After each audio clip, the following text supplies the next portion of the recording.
ہمارا دشمن ہونے کے لیے قابلیت چاہیے اور اہلیت چاہیے جو ان میں نہیں ہے. جو بزدلانہ حملہ کرتا ہو، جو چھپ کر مارتا ہو، جو ہاتھ باندھ کر مارتا ہو، وہ شجاع اور بہادر کرتا ہے. بہادر ہو تو سامنے آ کر بات کرو، بہادر ہو تو سامنے آ کر بولو کہ تم ہمارے دشمن ہو. اور اتنا ہمارا دشمن بے وقوف ہے، اتنا ناکام ہے ہمارا دشمن پاکستان کے اندر، جس نے خود کو اپنے آپ کو دشمن مانا ہوا ہے. ہم اسے دشمن نہیں مانتے. جملہ کہہ رہا ہوں، اتنا دشمن ہمارا بے وقوف ہے، وہ ہمیں مار کر مسترب ہے، ہم مر کے مطمئن ہیں. آج پاکستان کے پورے ملک میں آپ سے ہمدردی کرنے کے لیے میں نے ابھی شہید ہاشم سے گزارش کی کہ کسی شہید کے بچے سے ذرا ایک بیان دلوا دیجئے. پاکستان میں بیٹھے ہوئے یقیناً ہو چکا ہوگا، میں دیر سے پہنچوں. پورے پاکستان میں جو آپ کی ہمدردی لوگ بیٹھے ہیں انہیں دعا دے دے بچہ. تو صرف ایک بچہ اگر دعا دے دے گا نا پورے پاکستان میں بیٹھے ہوئے دھرنوں میں بیٹھے ہوئے لوگوں کو، تو میں آپ کو بشارت دے کر جا رہا ہوں، ہم پورا پاکستان جام کر دیں گے.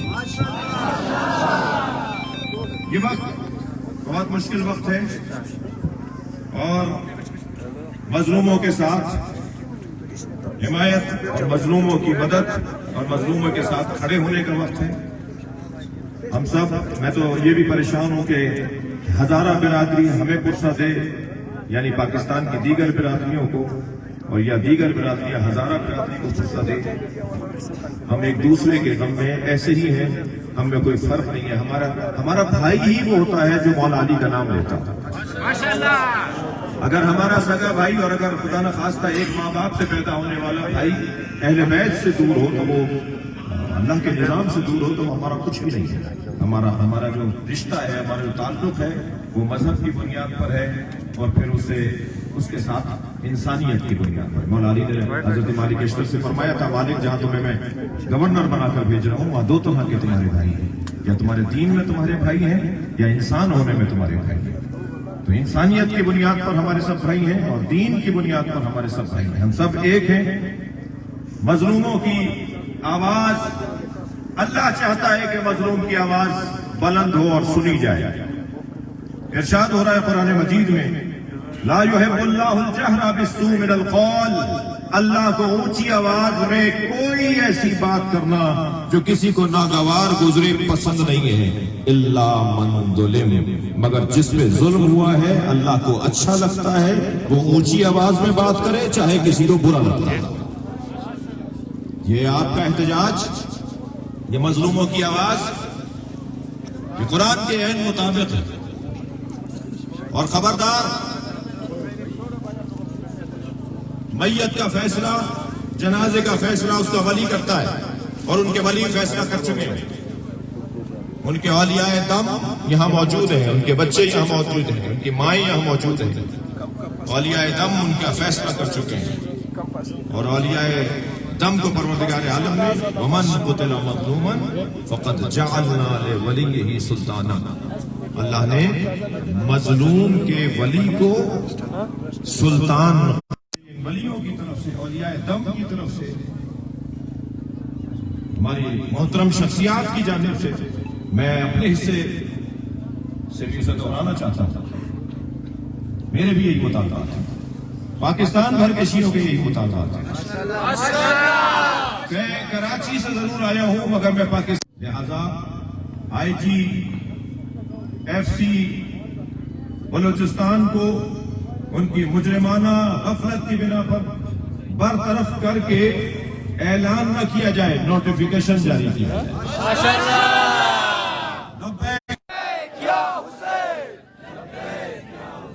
تیسرا مطالبہ، پاکستان بھر کے رسانوں کا بھی شکریہ ادا کروں گا کہ مطالبے سے ہٹ کر یہ میں ایک قومے کے ساتھ بات کر رہا ہوں کہ جنہوں نے مسلسل الحمدللہ کل رات سے ٹی وی اینکرز نے، ٹی وی چینلز نے مظلوموں کی آواز میں آواز ملائی اور اس دھرنے میں شریک مظلوموں اور مظلوموں کی حمایتیوں کی آواز کو پورے ملک میں پوری دنیا میں وہ صحافتی مقدس منصب کی ادائیگی کی صورت میں عام کر رہے ہیں۔ تیسرا مطالبہ، سانحہ مچھ میں ملوث تمام دہشت گردوں کو گرفتار کر کے قرار واقعی سزا دی جائے۔ یقیناً یہ ایک ایسا مطالبہ ہے، مجھے ابھی رستے میں ایک نجی ٹی وی چینل نے سے بات کی تو وہ کہہ رہے تھے کہ یہاں تو ہمارے فورسز کے لوگ بھی شہید ہوئے ہیں، تو میں نے ان سے کہا کہ جی میرا سوال ہے کہ وہ بھی کیوں شہید ہوئے؟ ہمارا سوال ہے کہ وہ بھی کیوں مارے گئے؟ اور اگر وہ بھی مظلوم ہے تو آ جائیں، ان مظلوموں کے ساتھ آ کے بیٹھ جائیں، پھر مظلوم اور مظلوم مل کر ظالم کو ڈھونڈیں گے۔ لہذا چوتھا مطالبہ، گزشتہ تمام سانحات میں ملوث گرفتار شدگان جن کا ہمیں نہیں پتا تھا، یعنی دیکھیے ولی دم، ولی خون، وارث شہید کو پتہ ہی نہیں ہے کہ میرے مظلوم بھائی، میرے مظلوم بیٹے کا قاتل گرفتار ہوا بھی ہے یا نہیں، اگر گرفتار ہوا ہے تو وہ کون سے مال خانے میں ہے، وہ کون سے گودام میں ہے، اور پھر اس کے ساتھ کیا کیا جا رہا ہے۔ افسوس کی بات ہے، بڑے بڑے یہاں پر سانحات، ایسے ایسے سانحات جن کو اگر دہرایا جائے تو رونگٹے کھڑے ہو جاتے ہیں۔ ہمیں آج تک نہیں بتایا گیا، ان کی رپورٹس ہمیں نہیں پیش کی گئی، ہمیں نہیں بتایا گیا کہ اس سانحے کے پیچھے محرکات کیا تھے، اس سانحے کے پیچھے عوامل کیا تھے، وہ کون لوگ تھے کہ جن لوگوں نے ہمیں آ کر مارا تھا، ہمارے عزیزوں کو مارا تھا۔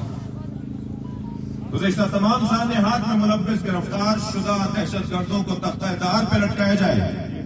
یہ اسلامی ملک ہے بھائی، ایک سنی نے سوچا تھا، ایک شیعہ نے بنایا ہے۔ علامہ اقبال نے پاکستان کو سوچا تھا اور قائد اعظم محمد علی جناح نے پاکستان کو بنایا۔ یہاں جتنا میرے سنی عزیزوں کا حق ہے اتنا ہی برابر کا شیعہ کا حق ہے۔ یہ پاکستان ہم نے مل کر بنایا ہے، یہ سنیوں کا بھی ہے، شیعوں کا بھی ہے، حتی اقلیتوں کا بھی ہے، انہوں نے بھی اپنی قربانیاں دی ہیں۔ مگر ہمارا سوال یہ ہے کہ ان تمام سانحات میں جو ہمارے ساتھ ہوا، جو غیر شیعوں کے ساتھ ہوا، جو ہمارے سنی بھائی مدارس پر حملہ ہوتا ہے، ہمارے اہل سنت برادران شہید ہوئے اس ملک کے اندر، فوجی شہید ہوئے، ایف سی کے لوگ، پولیس کے اہلکار، ہمیں آپ نے چلے اپنے لوگوں کو بتا دیا، فوجیوں کے وارثوں کو بتا دیا آپ نے کہ ان کو مارنے والا کون تھا؟ میرا تو یہ سوال ہے، آپ نے پولیس کے اہلکاروں کے جو شہید کرنے والے تھے، قاتل تھے، ان کا بتا دیا کہ وہ کون لوگ تھے؟ وارث کا حق ہے، شرعی حق ہے، قانونی حق ہے، اس وارث کو بتاؤ کہ اس کے عزیز کو مارنے والا آخر کون تھا۔ اگر آپ اتنے نااہل ہوئے ہیں کہ آپ کو نہیں معلوم تو اس سے زیادہ بات کرنے کے لیے کوئی جگہ باقی نہیں رہتی۔ تختہ دار پہ لٹکاؤ، یہ قرآن کا قاعدہ ہے۔ جب تک آپ ظالم کو سزا نہیں دیں گے، جب تک آپ قاتل کو سزا نہیں دیں گے، معاشرے میں امن برقرار نہیں ہوگا۔ اسلامی مملکت ہے، شریعت کے مطابق اس مملکت کو بنایا گیا ہے۔ جب اس کا آئین بن رہا تھا تو اس کے آئین میں 2 شیعہ عالم دین بھی مشوروں میں موجود تھے۔ حافظ کفایت صاحب کا زمانہ تھا، مفتی جعفر صاحب کا زمانہ تھا۔ ہمارے علماء نے اس آئین کی تشکیل کے موقع پر اپنی رائے دی تھی۔ لہذا اس ملک کے اندر اسلامی اقدار کے خلاف کیسے رویے ہیں، کیسے اقدامات، کیا طریقہ ہے اسلامی اور شریعت کے خلاف جو اپنایا گیا ہے۔ 5واں مطالبہ، جوڈیشل کمیشن کا قیام۔ آپ محترم ہیں، آپ کوئی وعدہ کریں گے، آپ کوئی طے کر لیں گے، لیکن آپ کا نہیں معلوم کہ کل آپ کے ساتھ کیا ہو، آپ کہاں ہو کل۔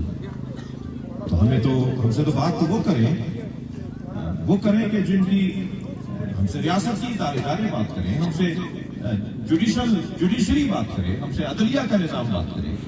ایک ایسی کمیٹی جوڈیشل کمیشن کا قیام، شیعہ ہزارہ گزشتہ 22 سال سے دہشت گردی کا شکار ہے،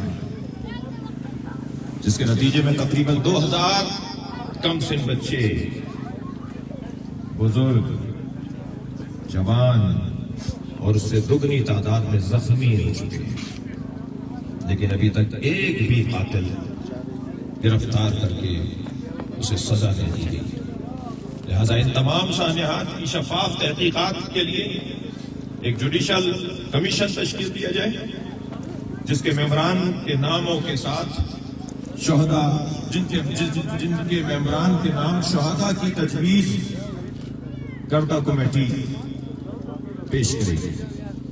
چھٹا مطالبہ، سانحہ مچ کے شہداء کے وارثین کے، اللہ اکبر، میں بھی پہنچا تو نماز کی ادائیگی کا وقت تھا، اس کے بعد سید ہاشم نے مجھے ایک عجیب بات بتائی، یہ کوئلے کی کان میں مزدوری کرنے والا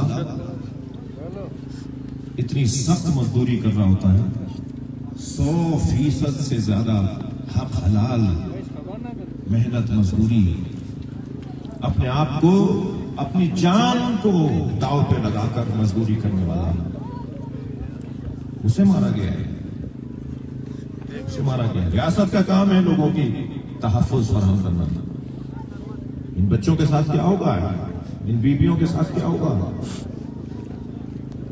کوئی اگر ریاست ان کے قوت لا یموت کا اعلان کرنے جا رہی ہے، اگر ریاست ان کے لیے قوت لا یموت ہے، بھائی تمہیں 1 کروڑ بھی نہیں دے دو گے تو کیا دیا تم نے؟ یہ چٹنی روٹی دے رہے ہو، کیا دیا تم نے؟ یہ کوئی بات نہیں ہوئی کہ جی اتنے لاکھ کا فلاں اعلان ہے، بہت شکریہ آپ کا، آپ کو اس بات کی طرف توجہ ہوئی، لیکن یہ جو رقم کی گفتگو ہو رہی ہے یا ہو رہی ہے اور ابھی انشاءاللہ بہتر انداز سے ہوگی، میں سمجھتا ہوں کہ اس میں ہمارے دوستوں نے جو رقم لکھی ہے اس رقم سے بھی زیادہ کے اوپر بات ہونی چاہیے۔ 7واں مطالبہ، تمام لاپتہ شیعہ افراد کو جلد سے جلد بازیاب کروایا جائے۔ یہ پاکستانی شہری ہیں، یہ کہاں گھومے؟ اگر انہوں نے جرم کیا ہے عدالتوں میں پیش کرو، لٹکا دو سولی پر، ہم بھی تماشا دیکھیں گے۔ اگر انہوں نے کوئی ظلم کیا ہے، کسی کے ساتھ زیادتی کی ہے، یہ کوئی بات نہیں ہوئی کہ اگر کوئی ظاہری طور پر شیعہ ہے اور وہ ظالم ہے تو ہم اس کے پیچھے کھڑے ہوں گے، ہم ظالم کے پیچھے نہیں کھڑے ہوں گے، ماشاءاللہ، ہم مظلوم کے پیچھے کھڑے ہوں گے چاہے مظلوم سنی ہو، ہم مظلوم کے پیچھے کھڑے ہوں گے چاہے مظلوم غیر شیعہ ہو۔ ایک بڑی تعداد میں شیعہ لاپتہ ہیں اور ان کے بارے میں پتہ نہیں ہے کہ وہ لوگ کہاں ہیں، کون لے گیا، کیا ریاستی ادارے اتنے کمزور ہیں؟ خدا نہ خواستہ، میں تو بہت ہی خوش فہم ہوں، میں تو بہت زیادہ خوش بین ہوں، بڑے بڑے افسران کے ساتھ ملاقاتوں میں اور کہیں فورموں پر جب ہم بات کر رہے ہوتے ہیں تو ہمیں فخر ہوتا ہے کہ ہماری فوج تو بڑی مضبوط فوج ہے، ہمارے ادارے تو بڑے مضبوط ادارے ہیں۔ وہ مضبوط ادارے ثابت کریں نا کہ وہ مضبوط ادارے ہیں، اور وہ ثابت جب کریں گے کہ جب وہ لاپتہ افراد، وہ مسنگ پرسنز، وہ جو آج تک ان کی مائیں دروازوں پر آنکھیں بچھا کر، آنکھیں رکھ کر گھر میں رہ رہی ہیں۔ میں کراچی میں، اندرون سندھ میں، پنجاب کے کئی مسنگ پرسنز کی ماؤں کو جانتا ہوں جو روتی روتی روتی مر گئی، ان کے بچے نہیں آئے، ان کی بیویاں شرعی تعلیقی کیفیت میں معلق ہے۔ کیا ذمہ داری ہے ان کی؟ پتہ ہی نہیں ہے کہ زندہ بھی ہے، ہوتا ہے۔ ان کے بچے اپنے ماں، اپنے باپ کا رستہ تک رہے ہیں۔ تمام لاپتہ شیعہ افراد کو جلد سے جلد بازیاب کیا جائے، اور ہم نے کہہ دیا کہ اگر ان سے کوئی ظلم یا ان سے کوئی جرم ہوا ہے تو انہیں عدالتوں میں لاؤ، انہیں پیش کرو، انہیں سزا دو جو پاکستان کی آئین اور عدالت کہتی ہے۔ 8واں مطالبہ، بلال نورزئی کے قاتلوں کو برائے واقعی سزا دی جائے اور بے گناہوں کو جلد سے جلد رہا کیا جائے۔ 9واں مطالبہ، کوئٹہ، کراچی اور دیگر روٹس سمیت تمام مسافروں اور کول مائن، یہ جو کوئلے کی کانوں میں کام کرنے والے مزدور ہیں انہیں تحفظ فراہم کیا جائے، انہیں تحفظ فراہم کیا جائے۔ 10واں مطالبہ، ہزارہ قوم کی شناختی کارڈ خواہ بلا وجہ ان کے شناختی کارڈوں کو روک لیا جاتا ہے جی، شناختی کے بلاک کر دیے جاتے ہیں۔ وہ شناختی کارڈ کے مسئلے میں الجھ کر معلوم ہے کہ پاسپورٹ کے مسائل شروع ہو گئے، پھر وہ ووٹ ڈالنے کے مسائل شروع ہو گئے، پھر وہ اور جو اداروں میں پاس شناختی کارڈ کی ضرورت پیش آتی ہے اس کے مسائل شروع ہو گئے۔ کیوں زیادتی کر رہے ہو؟ میری اپنی تحقیق کے مطابق اور میری اپنی معلومات کے مطابق پاکستان میں چند ہی برادریاں ہوں گی جنہوں نے پاکستان کی اتنی خدمت کی ہے جتنا ہزارہ برادری نے کی۔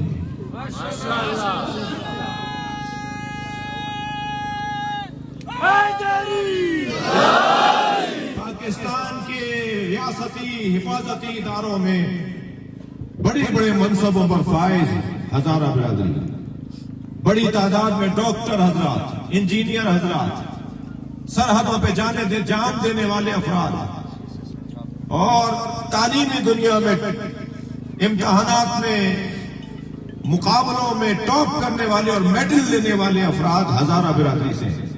یہ پاکستان کا ٹیلنٹ ہے، یہ پاکستان کی قابلیت اور صلاحیت ہے۔ آسٹریلیا گیا میں آپ کی برادری کے ان جوانوں سے ملا جو یہاں سے گئے ان حالات کی وجہ سے۔ آپ یقین جانیے میں ایک سے یہ کہہ رہا تھا کہ تم پاکستان کا ٹیلنٹ کیا آسٹریلیا میں کیوں؟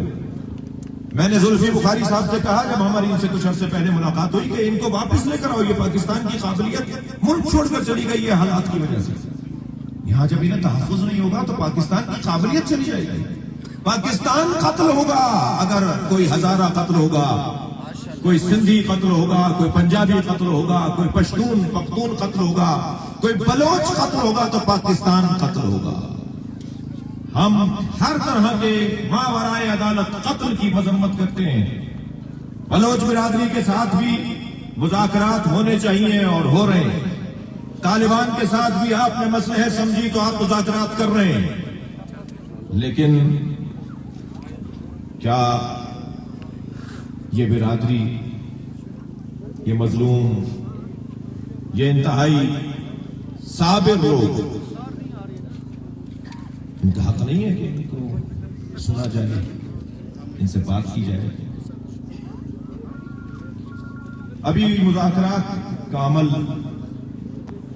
گزشتہ دنوں سے آپ کے ساتھ جاری ہے۔ اس وقت کچھ ذمہ داران تشریف فرما ہیں۔ امید کرتا ہوں کہ مقامی اور حاضر اور بلوچستان کی اور خاص طور پہ کوئٹہ کی جو شخصیات اس وقت بھی اسٹیج پہ موجود ہیں وہ ان مطالبات کے پیش نظر کسی نتیجے پر پہنچیں گے۔ اور یہ بات یقین سے میں آپ کے ساتھ کہنا چاہوں گا کہ جو آپ کی آواز ہے وہی ہماری آواز ہے۔ ہم آپ کی آواز پر اور آپ کے مطالبات پر کھڑے ہیں اور توقع کرتے ہیں کہ آج رات تک کسی نتیجے تک ہم پہنچیں۔ اگر آج رات تک ہم کسی نتیجے پر نہیں پہنچے تو ہمیں پاکستان جام کرنا آتا ہے۔ لبیک یا حسین، لبیک یا حسین، لبیک یا حسین، لبیک یا حسین، لبیک یا حسین۔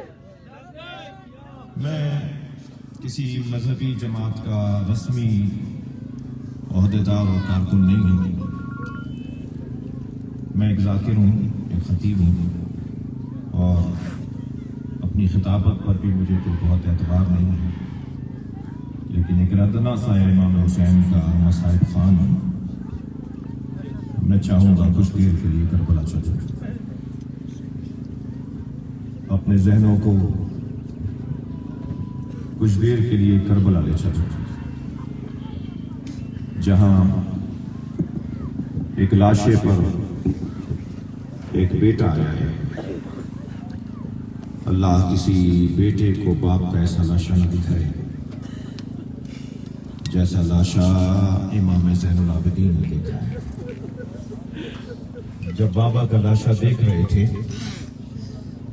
تو سنیں گے امام کی پسلیاں کمر سے باہر آ رہی تھی۔ امام زین العابدین سے لاشا دیکھا نہیں جاتا تھا۔ جناب زینب نے دیکھا کہ زین العابدین کا حال غیر ہوتا جا رہا ہے، کہیں ایسا نہ ہو کہ سید السجاد، سید الساجدین زین العابدین کی روح پرواز کر جائے۔ عزاداروں، عزیزوں، اگر میں ابھی اس ممبر سے نیچے گر جاؤں نا تو ادھر سے وہ جوان اٹھے گا، ادھر سے وہ بھائی اٹھے گا، مولانا چوٹ تو نہیں لگی؟ کیا ہوا تھا جو آپ گر گئے؟ کربلا میں یا حسین گھوڑے سے گرے یا کربلا میں زینب سواری سے گری ہے؟ آگے بڑھ کر کہا زین العابدین یہ تمہارا کیا حال ہے؟ فرمایا پھوپھی اماں 2 قدم آگے آئیے اور آ کے بابا کا لاشا دیکھیے۔ ان جنازوں کے ساتھ بیٹھے ہوئے وارثوں سے کہوں گا تم نے اپنے عزیز کا کٹا ہوا گلا دیکھا ہے نا، ہاتھ باندھ دیے تھے نا، آنکھوں پہ پٹی باندھ دی تھی نا، اور وہ چھوٹی سی چھری سے کاٹا تھا نا گلا، جس سے بہت دیر میں گلا کٹتا ہے۔ ایسے ہوا نا؟ ذرا کربلا آ جاؤ اور ان لاشوں کو بھی ذرا کربلا تصور میں لے جاؤ اور پیش کر دو اپنے ان شہیدوں کو امام حسین کی خدمت میں۔ سنیں گے ایک ابن ربی نامی ظالم کہتا ہے کہ میں جب حسین کے بدن کو لوٹنے کے لیے پہنچا تو مجھے پہنچتے ہوئے دیر ہو گئی تھی، امامہ کوئی لے جا چکا تھا، نالین کوئی لے جا چکا تھا، حسین کی تلوار کوئی لے جا چکا تھا، صرف حسین کے بدن پر ایک پھٹا ہوا کرتا تھا اور اس کرتے کو روکنے کے لیے حسین نے کمر میں پٹکا باندھا ہوا تھا۔ آیت اللہ نظری منفرد قصہ کربلا کے اندر اس روایت کو لکھتے ہیں کہ وہ کہتا ہے کہ کرتے کی تو مجھے لگا کہ کوئی قیمت نہیں ملے گی، مگر اس پٹکے کی قیمت مل جاتی، تو میں نے پٹکا کھولنے کے لیے حسین کے بدن کے برابر میں بیٹھ کر ہاتھ بڑھایا تو حسین کا ہاتھ اٹھ کر اس گرہ پر آ گیا جو پٹکے پہ بندھا ہوا تھا۔ میں نے مکمل طاقت سے حسین کا ہاتھ اٹھانا چاہا تو حسین کا ہاتھ ہٹتا نہیں تھا۔ وہ کہتا ہے میں نے خنجر نکال کے حسین کا ہاتھ کاٹ دیا۔ میں رونے والوں سے پوچھوں گا کہ زینب نے کیسے دیکھا ہوگا اس کیفیت میں بھائی کے بدن کو، امام سجاد نے کیسے دیکھا ہوگا اس کیفیت میں اپنے بابا کے بدن کو؟ اور سلام ہو اس بیٹی پر جس کا سن 4 سال کا ہے۔ جب